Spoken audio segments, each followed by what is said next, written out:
لا الہ الا اللہ پڑھ لا الہ الا اللہ۔ کہتے جی کہ ریشم کی قالین پہ بیٹھنے کا یا نماز پڑھنے کا کیا حکم ہے کوئی ہے؟ تو یہاں تو ریشم کی کوئی چیز ہے ہی نہیں، یہ آپ کو غلط فہمی ہے، یہ تو ساری سنتھیٹک ہے، ریشم تھوڑی ہے۔ ریشم تو اتنی مہنگی چیز ہے کہ ایک قالین لاکھوں پہ ملے گی،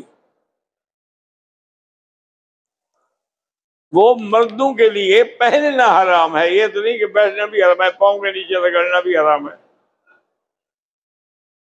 کہتے جی کہ ہم حرم میں ہوتے ہیں لیکن اگر صفوں کا اتصال نہ ہو، میرا بھائی اتصال ہونا تو بڑی اچھی بات ہے، سنت ہے، لیکن اگر اتصال نہیں، لیکن اگلی صف ہمیں نظر آ رہی ہے پھر بھی نماز ہو جاتی ہے۔ امام مالک رحمت اللہ علیہ نے فرمایا کہ وَلَوْ عَلَىٰ جَبَلِ أَبِي قُبَيْسٍ، اگر وہ جبل ابی قبیس پہ کھڑا ہو اور حرم کی صفیں نظر آ رہی ہوں تو اس کی نماز ٹھیک ہے۔ میرے والد کے لیے مغفرت کی دعا کریں، اللہ سب کی مغفرت فرمائے۔ پہلے دن ہم نے رمی پی فجر کی نماز کے دوران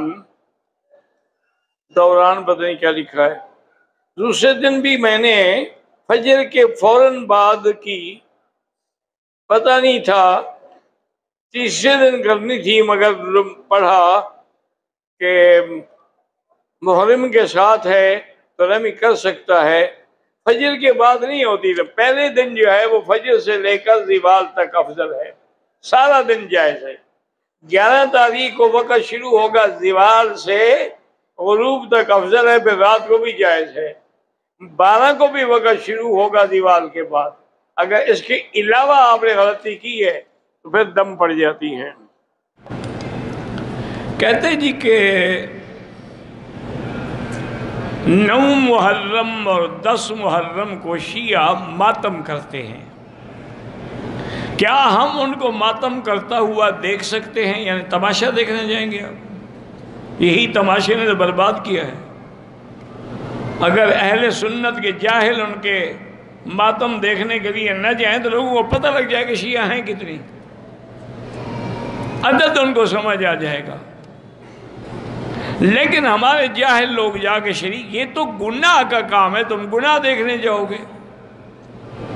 حضور پاک کی حدیث مبارک ہے کہ من لبس السود وضرب الاخدود وشق الجیوب، کہ جو آدمی سیاہ کپڑے پہنے اور چہرے پہ تھپڑ مارے اور قمیصیں پھاڑ ڈالے اور ماتم کرے، فرمایا لیس منا، اس کا میری جماعت اہل سنت سے کوئی تعلق نہیں ہے۔ اللہ کے نبی نے تو ان کو خارج کیا ہے، تم کیا تماشا دیکھنے جاؤ گے؟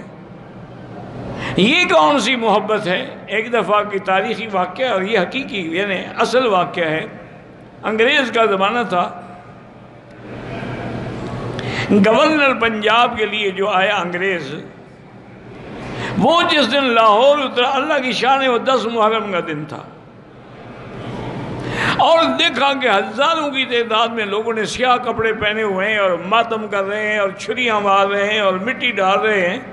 تو اس نے اپنے اے ڈی سی سے پوچھا کہ ان لوگوں کو میرے گورنر بننے پہ اعتراض ہے، اسی لیے یہ ماتم کر رہے ہیں، میں واپس چلا جاؤں؟ اور نے کہا حضرت آپ کے لیے نہیں کر رہے ہیں۔ تو پھر کیا کر رہے ہیں؟ انہوں نے کہا کہ بہت بڑے ہیرو تھے حضرت حسین، ان کی شہادت ہو گئی تو اس کے لیے غم کر رہے ہیں۔ کہتے کب شہادت ہوئی؟ لاہور میں ہوئی؟ انہوں نے کہا نہیں حضرت، وہ تو کربلا میں ہوئی تھی، عراق میں، اور سینکڑوں سال پہلے کی بات ہے۔ انہوں نے کہا ان کو آج خبر پہنچی ہے کہ حضرت حسین شہید ہو گئے؟ انہوں نے کہا جی نہیں، خبر تو ہے، بس ان کا یہ عقیدت ہے۔